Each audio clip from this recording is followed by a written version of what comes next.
세상에서 가장 쓸모 있는 말. 난 정해진 한계를 뛰어넘게 하고 싶었어. 세상에서 가장 쓸데없는 말이 그만하면 잘했어야.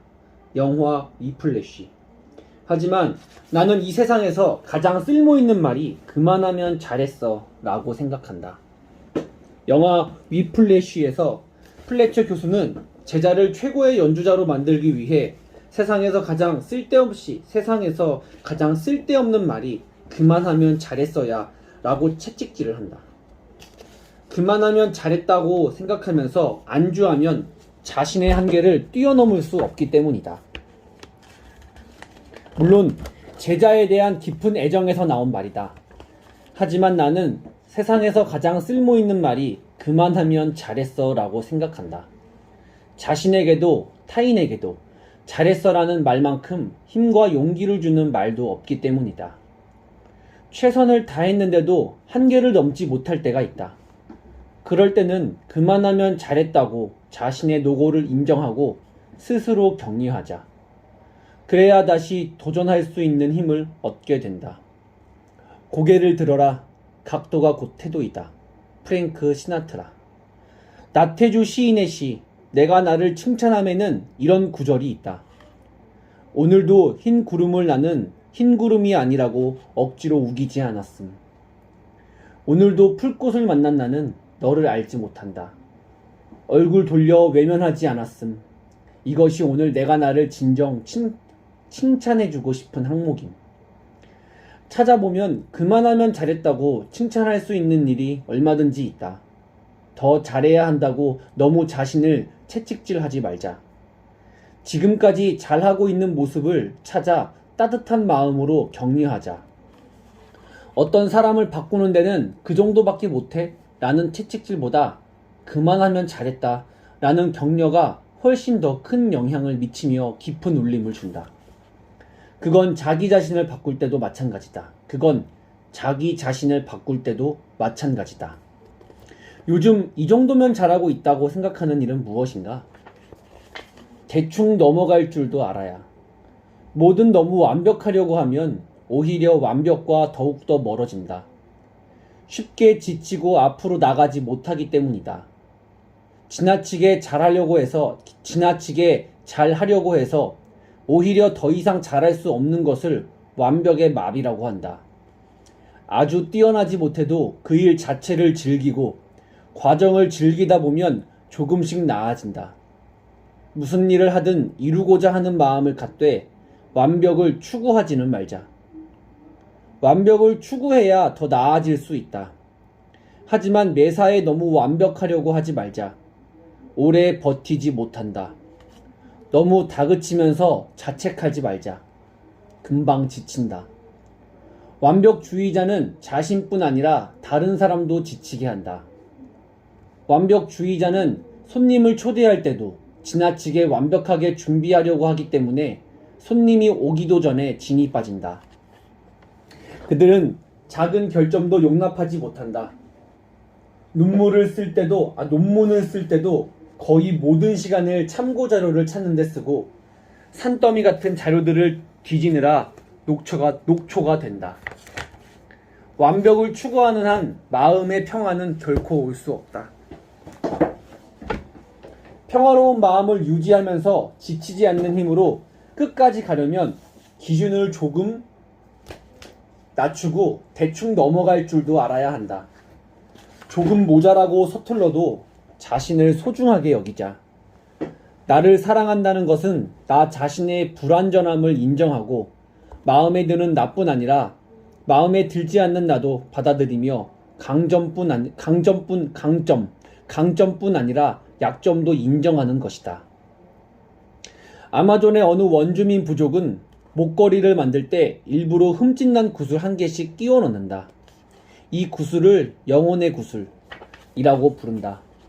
영혼을 지닌 어떤 존재도 완벽할 수 없다고 믿기 때문이다. 고대 페르시아의 직조공들 역시 아름다운 문양으로 섬세하게 짠 카펫에 의도적으로 흠을 하나 남겨놓았다. 오직 신만이 완벽하며 인간은 불완전한 존재라고 믿기 때문이다. 이것을 페르시아의 흠이라고 한다.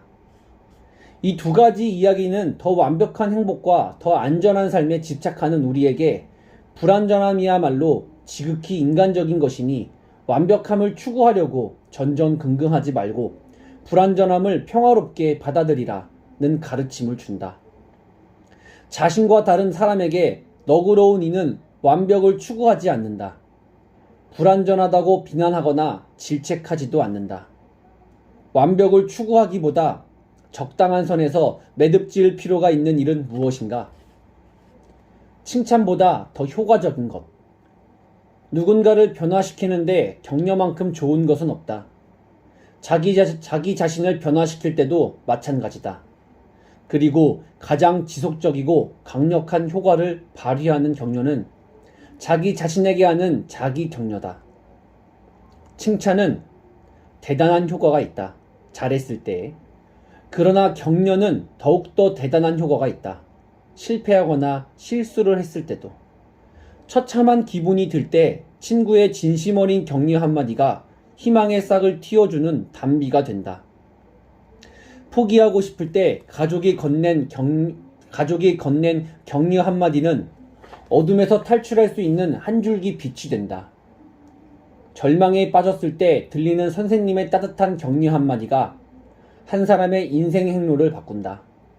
그러나 친한 친구도 사랑하는 부모님도 존경하는 선생님도 늘 우리 곁에 있을 수는 없다. 죽을 때까지 우리 곁에서 우리를 지켜줄 수 있는 유일한 사람은 우리 자신이다. 필요할 때 언제든 우리를 격려해줄 가장 확실한 사람도 바로 우리 자신이다. 우리의 영혼은 다른 사람이 아닌 우리 자신의 위로와 격려를 받을 때 가장 큰 힘을 얻는다.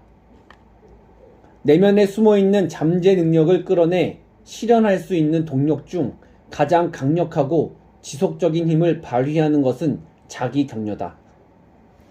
이민규. 가장 효과적인 자기 격려는 꿈을 이룬 미래의 자신이 현재의 자신에게 해주는 격려다. 격려다. 세 단계를 거치면 된다. 첫째, 노력하는데도 아직까지 성과가 없는 일이나 중도에 포기하고 싶어지는 일 한 가지를 찾아본다. 포기하고 싶게 만드는 장애물은 무엇인가? 둘째, 타임머신을 타고 미래로 날아간 것처럼 10년 혹은 20년 후 꿈을 이루어 행복하게 살고 있는 자신의 최고 모습을 상상해보라. 그리고 꿈을 이루기 위해 거쳐왔던 과정을 그려보라. 셋째, 미래의 관점에서 현재의 나를 바라보라. 지금 겪고 있는 문제와 그 문제를 포기하지 않고 극복할 수 있는 해결책을 찾아보라. 그런 다음에는 현재의 내가 다시 도전할 수 있도록 따뜻하고 진지하게 조언하고 격려하라. 지금 나에게 어떤 격려를 해주고 싶은가? 자신과 주고받는 혼잣말의 힘. 우리의 운명을 조종하는 대화가 있다. 바로 우리가 우리 자신과 주고받는 내면의 대화다. 내면의 대화는 좌절과 희망, 열등감과 자신감의 차이를 가르고 나아가 우리 삶의 방향과 질을 결정한다. 운명을 바꾸고 싶다면 자기 자신과 주고받는 혼잣말부터 바꿔야 한다. 소통에는 크게 두 가지 유형이 있다. 하나는 우리가 이미 잘 알고 있는 타인과의 대화다. 다른 하나는 자기 자신과 하는 소통, 즉 내면의 대화다. 월요일 아침 마지못해 출근하는 사람은 자기 내부에서 다음과 같은 대화를 주고받는다.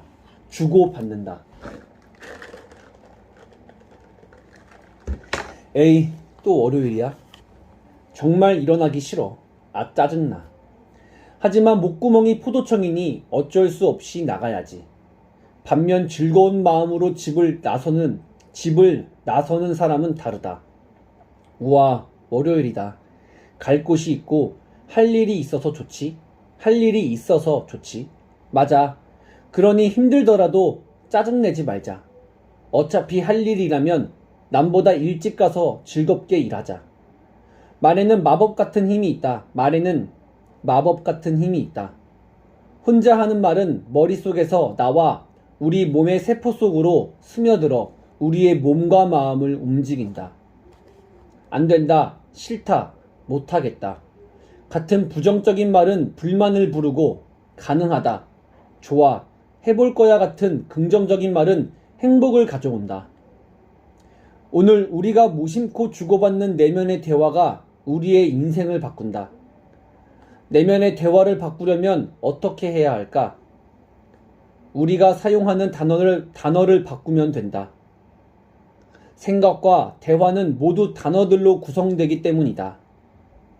실제로 부정적인 단어를 많이 쓰면 불행해지고 긍정적인 단어를 많이 쓰면 더 행복하고 오래 산다는 연구 결과가 많다. 신의 책상 위에는 이런 글이 쓰여 있다. 네가 만일 불행하다는 말을 하고 다닌다면 불행이 정말 어떤 것인지 보여주겠다. 네가 만일 행복하다는 말을 하고 다닌다면 행복이 정말 어떤 것인지 보여주겠다. 버니 S. 시겔. 텍사스 대학교 제임스 페네베커 교수 등은 개인 블로그 35,000개와 학생들 에세이 15,000개를 분석해서 부정적인 단어를 많이 사용하는 이들은 질병이나 외로움, 신경증이나 우울증에 시달릴 가능성이 더 높다는 사실을 발견했다. 반면 긍정적인 단어를 다채롭게 구사하는 이들은 직장 생활뿐만 아니라 여가 활동에서도 더 성실하고 적극적이고 몸도 더 건강했다. 미국에서 수녀 180명의 간증문을 분석한 결과 긍정적인 단어를 별로 쓰지 않는 수녀들 가운데 85세 이상 장수한 사람은 34%에 불과했다.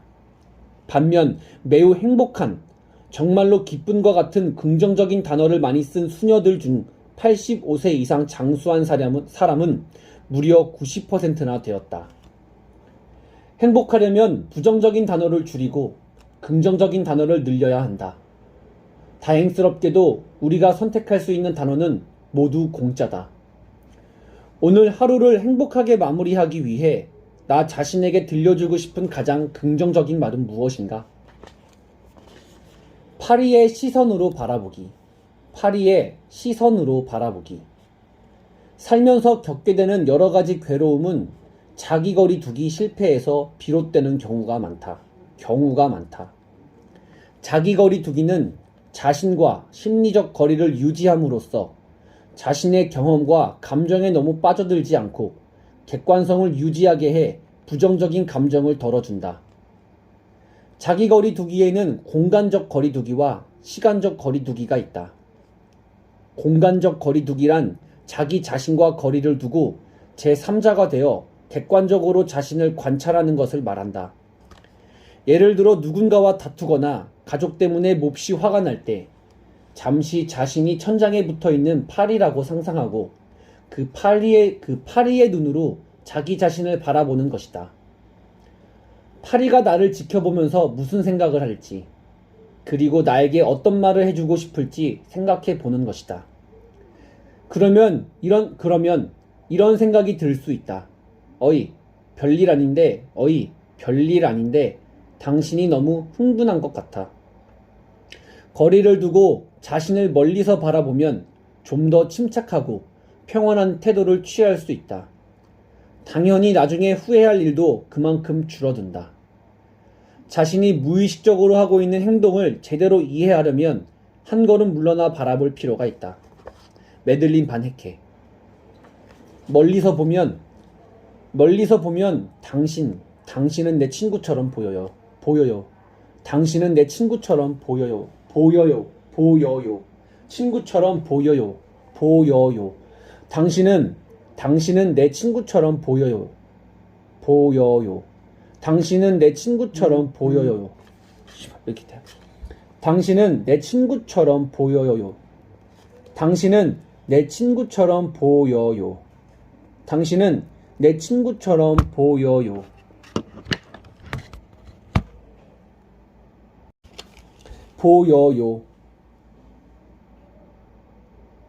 당신은 내 친구처럼 보여요. 당신은 내 친구처럼 보여요. 당신은 내 친구처럼 보여요. 보여요. 당신은 내 친구처럼 보여요. 당신은 멀리서 보면 당신은 내 친구처럼 보여요. 보여요. 보여요. 보여요. 보여요.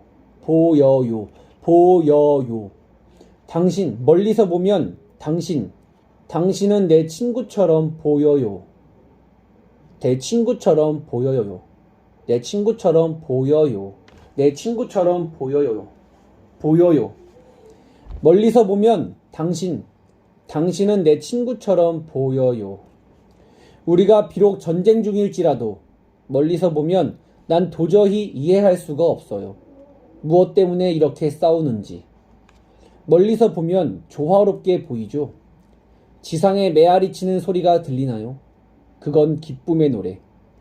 그건 평화의 노래. 모든 사람들의 마음이죠. 온 세상 사랑의 계절에 울리는 모든 사람들의 노래죠. 배트 미들러의 노래. 최근에 행한 후회스러운 일 한 가지를 파리의 눈으로 바라본다면 보여요. 내 친구처럼 보여요. 이 또한 지나가리. 지금 일어나고 있는 일에 지나치게 예민하게 반응하는 것은 그 일을 현재의 관점에서만 바라보기 때문이다. 하지만 미래의 관점에서 거리를 두고 현재 상황을 관조하다 보면 모든 일이 사소하게 느껴진다. 찰리 채플린은 이렇게 말했다. 인생은 가까이서 보면 비극이고 멀리서 보면 희극이다.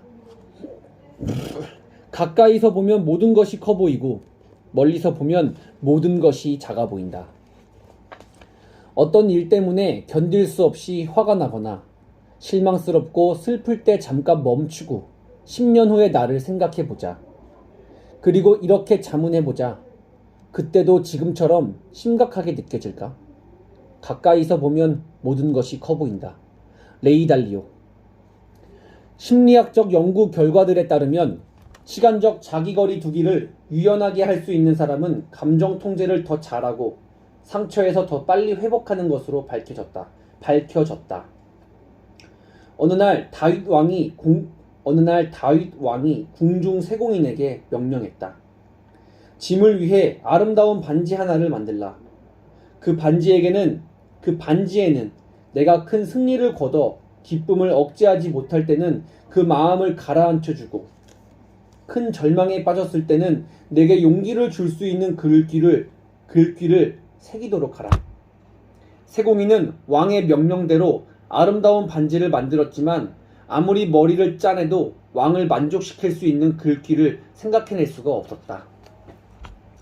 그래서 지혜롭기로 소문난 솔로몬 왕자를 찾아가 도움을 청했다.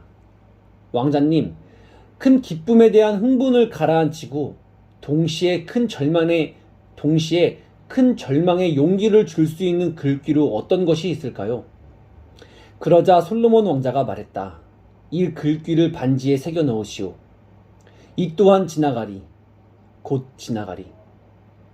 승리에 도취한 순간 이 글귀를 보면 곧바로 자만심이 가라앉을 것이고 절망 중에 보면 용기를 얻게 될 것이오. 거리두기는 인간만이 가지고 있는 가장 우아한 자기 초월 능력이다. 시간적 자기 거리 두기를 실천해서 평화로운 마음을 유지할 수 있는 상황 한 가지를 찾아본다면 원래대로 돌아갔을 뿐. 소유했던 것을 상실하면 누구나 괴롭다. 아끼고 사랑한 것이라면 더 그렇다. 하지만 원래대로 되돌릴 수 없다면 생각을 바꿔야 한다. 상실로 인한 괴로움에서 벗어나려면 모든 것은 우리 곁에 잠시만 머문다는 사실을 받아들여야 한다. 그리고 잃어버린 것이 아니라 원래대로 돌아갔다고 생각을 바꿔야 한다. 살다 보면 연필이나 지우개를 잃어버리는 작은 일에서부터 직장을 잃기도 하고 실연을 당하기도 한다. 주식 투자로 전 재산을 날리기도 한다. 그런데 상담을 하다 보면 잃어버린 것을 아쉬워하면서 두고두고 괴로워하는 사람이 많이 만나게 된다. 하지만 우리가 소유한 모든 것은 원래 없던 것이다. 그러므로 잃어버린 것이 아니라 원래대로 돌아간 것이다. 모든 것은 지나가고 문제도 생겼다. 사라진다. 계절도 왔다가 가고 감기에 걸렸다가 어느 날 다시 건강해진다. 다쳤던 부위도 시간이 지나면 결국 회복된다. 우리가 괴로움에서 벗어나지 못하는 이유는 현재의 상태가 영원히 지속될 거라고 생각하기 때문이다. 이 세상 어떤 것도 영원히 지속되지 않는다는 사실을 받아들이면 마음이 한결 평화로워진다. 날아가는 새는 뒤돌아보지 않는다. 이미 지나간 과거가 다가오는 미래의 발목을 잡지 않게 하자. 망각 없이 행복은 있을 수 없다. 앙드레 보루아. 노예 철학자 에픽테토스는 자유와 행복에 이르는 삶의 기술에서 이렇게 말한다. 삶에서 잃을 것은 아무것도 없다. 우리는 아무것도 잃지 않는다. 어떤 경우에도 난 이러이러한 것을 잃었다고 말할 것이 아니라 그것이 제자리로 돌아갔다고 말하라. 그것이 제자리로 돌아갔다고 말하라. 그것이 제자리로 돌아갔다고 말하라. 그것이 제자리로 돌아갔다고 말하라. 그러면 넌 마음의 평화를 잃지 않을 것이다. 너의 자식이 죽었는가? 아니다. 그는 본래의 자리로 돌아간 것뿐이다. 너의 재산과 소유물을 빼앗겼는가? 아니다. 그것들 역시 본래의 위치로 돌아간 것이다. 아마도 넌 나쁜 사람이 네 소유물을 빼앗아 갔다고 화를 낼지도 모른다. 하지만 한때 내게 그것들을 주었던 이가 이제는 그것들을 거둬 다른 이에게 주었는데 화를 낼 이유가 무엇인가? 중요한 것은 이것이다. 세상이 허락했기 때문에 넌 현재 이러이러한 것을 갖고 있는 것이다. 따라서 그것들이 네 곁에 있는 동안에 그것들을 소중히 여겨라. 여행자가 잠시 머무는 여인숙의 방을 소중히 여기듯이. 앞으로 나아가기 위해 원래대로 돌아갔다고 생각하면서 털어내고 싶은 과거는 무엇인가?